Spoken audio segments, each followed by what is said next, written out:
the doorway to love, money, and everything else. Hi, I am your host, Guy Cheyenne, and welcome back once again to Rebuild Reality, where as always, we talk about who we really are, why we're here, and how all of this stuff works. So I'm kind of a bit, doing one of my off the cuff, totally raw things here because I'm sitting on the floor and don't really have like notes or anything.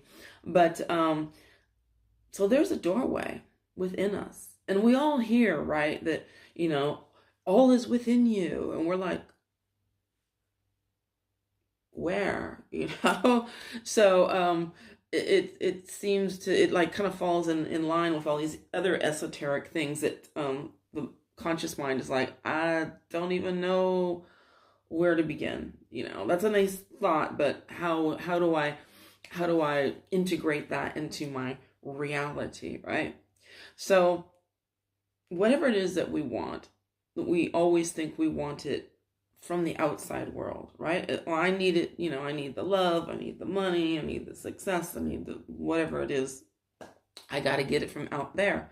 But the true doorway is within us. So my first experience of understanding that doorway was when I was in a relationship, and even though the person was saying that they loved me and couldn't live without me and all this stuff, I'm like, but there's no like, where's that? Where is that? Because love isn't just a word. I love you.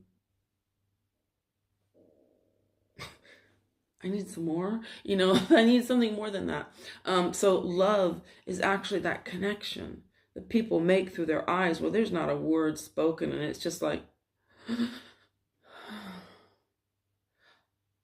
that kind of like, wow, way beyond, like they say, the eyes are, the windows to the soul. And that's absolutely true because we see the rest of a person there. So making that connection, wow, that opens that door wide open. So, but what I realized eventually was that I'm like, wow, so I want this person to do this thing so I can open that doorway within me. But then I realized, well, I can't actually, how can I feel his feelings? So I'm like, so he's not pouring love on me, and then I'm like soaking it up and I'm feeling it because it's coming from him because he's pouring love on me, right? I'm not feeling his feelings because I can't feel his feelings. What I can feel is my feelings. So what I realized was happening was that I wanted him to do something to elicit a response from me that would allow me to open that doorway of that feeling of the experience that I wanted, right? But what was actually happening is when I would get a response I wanted and was able to open that doorway, it was the feeling of being in love was coming from me, from inside of me, pouring out from me. I wasn't feeling in love. I wasn't feeling loved or love in any form from him. I was just having a response if I thought he did the right thing. And that's how it is when someone comes along and they kind of tick all the boxes and we're like, I'm in love. Well, they just happen to tick your list that you need to finally open the door that's already there, that to the feeling, that is already inside of us. But it's more than that, because it's not just that feeling. We're not just opening the doorway to a feeling. We're opening the doorway to creation. Because just like in regular physics, we got Newtonian physics where our senses pick up on the matter that we believe that we see, which if actually you look up how your eyes see, your eyeballs themselves see nothing at all. What it is what science says is that light is like going in, hitting the retina and kind of bouncing off, hitting the optical nerves in the back of your head, and then your brain's going,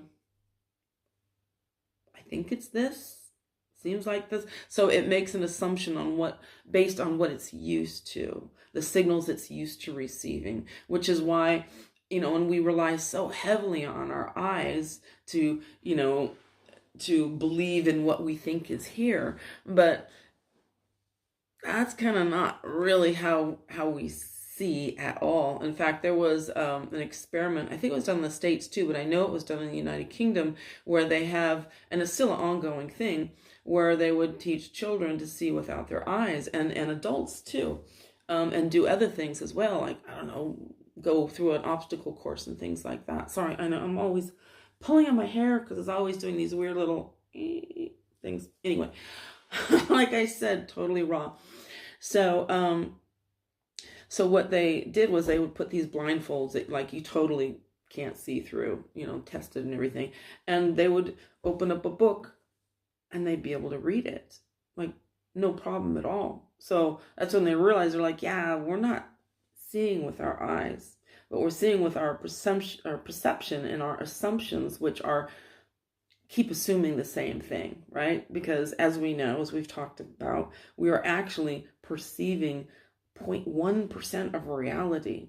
So it's all there. All the stuff we want is there, right? And if we knew where to hit that light switch, we'd be able to hit that light switch and be like, oh, actually, I'm not missing anything at all. Oh, it's right here. There's my money. There's my love life. There's my whatever it is, my house, my car, my, fantastic life.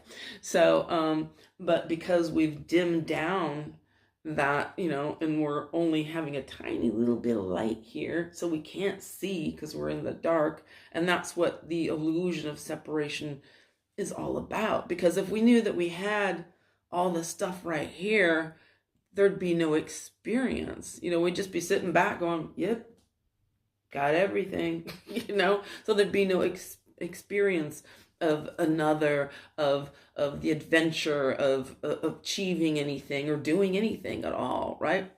So, but that doorway within us, I realized, I'm like, well, that's triggered by a thought, and a thought produces the feeling. And this is what, I think the thought basically kind of cracks the door open, but the feeling swings it wide open. And that's that point within us, just like in physics, from Newtonian physics, which we can see with all of our senses and sense with everything we've got, to quantum physics, which deals with subatomic particles, which we can't see at all unless we've got extremely high-powered, magnifiers, You know what I mean. And and other things, because a lot of quantum particles are like not even really observable, in the actions of them. So it's like those two sides of things, right? So you got the physical side of things, and then you got the non-physical, or the side where things are coming into the physical world, the doorway between them. And that doorway is within us.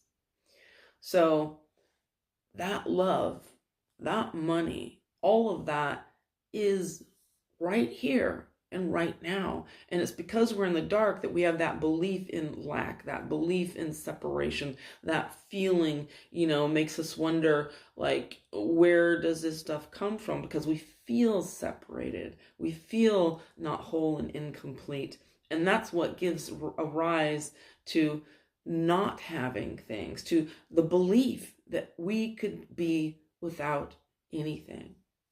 But that's actually not physically real, because even if we look at, scientifically, it's not true, because like I said, we're seeing less than 0.1% of reality. So it really is there, and we're kind of in a panic over nothing. So, but because if everything's here, then everything, we are whole, we are complete. There is no not, there is no non, there is no incomplete. All of that is the illusion. It's just that perception, and that's it. But in order to go through to the dark parts, to the other parts of us, and call anything forth we want to see, we go through the doorway of our thoughts, of our feelings, and to finally bring those things here.